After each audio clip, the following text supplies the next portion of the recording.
আজি তামুলপুৰ জিলাৰ গুৰেশ্বৰ হিতেশ ডেকা সোঁৱৰণী ক্ষেত্ৰত বাঁহ গোসাঁই উৎসৱৰ লাইখুটা স্থাপন কৰে শৰণীয়া কছাৰী উন্নয়ন পৰিষদ অসমৰ অধ্যক্ষ কিশোৰ কুমাৰ দাসে।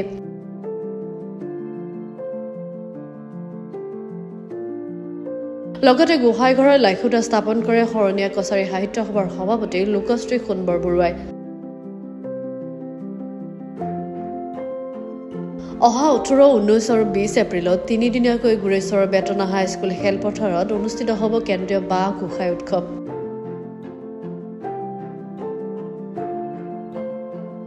এই উৎসৱৰ লগতে অনুষ্ঠিত হ'ব শৰণীয়া কছাৰী ছাত্ৰ সন্থাৰ অষ্টাদশ দ্বিবাৰ্ষিক অধিৱেশন।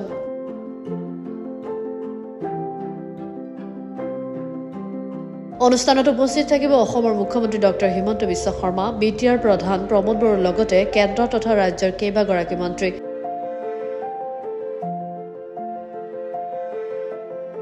শৰণীয়া জনগোষ্ঠীৰ এই বৃহৎ অনুষ্ঠানটিত লাখ লাখ লোকক আদৰিবলৈ এতিয়া প্ৰস্তুতি তুংগত কৰিছে উদযাপন সমিতিয়ে।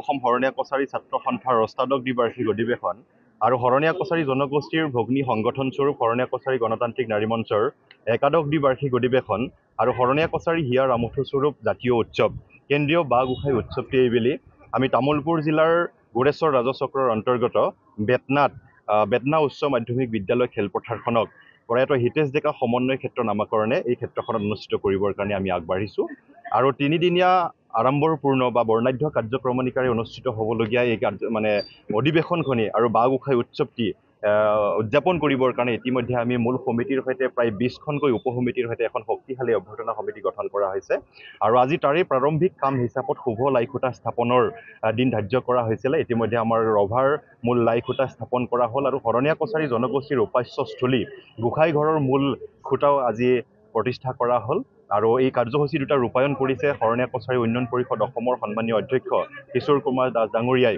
মূল লাইখুটা স্থাপন কৰে আৰু গোসাঁই ঘৰৰ খুঁটা স্থাপন কৰে শৰণীয়া কছাৰী সাহিত্য সভা অসমৰ সন্মানীয় সভাপতি লোকশ্ৰী সোণবৰ বৰুৱা ডাঙৰীয়াই। আপোনালোকে সকলো জ্ঞাত যে শৰণীয়া কছাৰী জনগোষ্ঠী অসমৰ অন্যতম কছাৰীমূলীয় আদিম এটা জনজাতি জনগোষ্ঠী।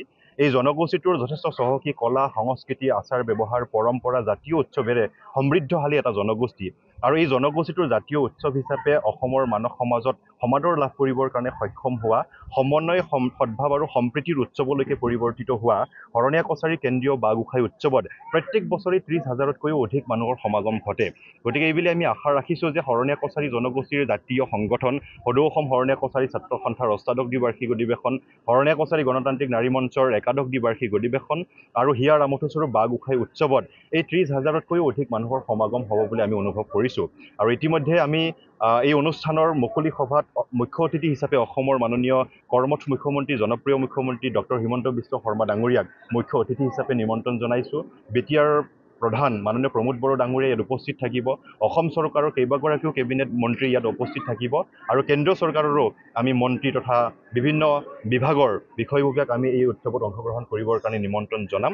সাহিত্য সংস্কৃতি ৰাজনৈতিক আদিৰ ক্ষেত্ৰৰ যথেষ্ট পৰুধা ব্যক্তিসকল আমাৰ এই অধিৱেশনত বাঁহ গোসাঁই উৎসৱত অংশগ্ৰহণ কৰিব আৰু এই অঞ্চলটোৰ সামগ্ৰিক উন্নয়নৰ স্বাৰ্থত বা জনগোষ্ঠীটোৰ সামগ্ৰিক সমস্যাসমূহ সমাধানৰ স্বাৰ্থত এই অধিৱেশনখনে বা এই জাতীয় উৎসৱটি এটা মাত্ৰা প্ৰদান কৰিব বুলি আমি অনুভৱ কৰিছোঁ। গতিকে আপোনালোক সকলোৰে সহযোগিতা আমি নিশ্চিতভাৱে কামনা কৰিছোঁ। এই গুৰেশ্বৰ অঞ্চলৰ বেতনা অঞ্চলৰ সৰ্বতো ৰাইজে জাতি বৰ্ণ ভাষা নিৰ্বিশেষে সকলো ৰাইজে ইয়াত স্বতঃস্ফূৰ্তভাৱে অংশগ্ৰহণ কৰিছে। অভ্যৰ্থনা সমিতিত সকলো জাতি জনগোষ্ঠীৰ মানুহ অন্তৰ্ভুক্ত হৈ আছে।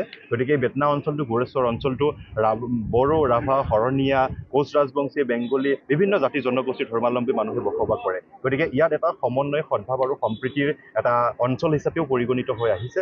গতিকে মই ভাবোঁ এই অঞ্চলটোৰ সামগ্ৰিক উন্নয়নৰ লগতে জনগোষ্ঠীটোৰ সমস্যাসমূহ সমাধানৰ কৰাৰ ক্ষেত্ৰত এটা উৎকৃষ্ট অধিৱেশন বা উৎসৱলৈকে ৰূপান্তৰিত হ'ব বুলি মই আশা ৰাখিছোঁ। গুৰেশ্বৰৰ পৰা পৰমেশ্বৰ ডেকাৰ ৰিপৰ্ট গ্ল'বেল এণ্ড 24x7।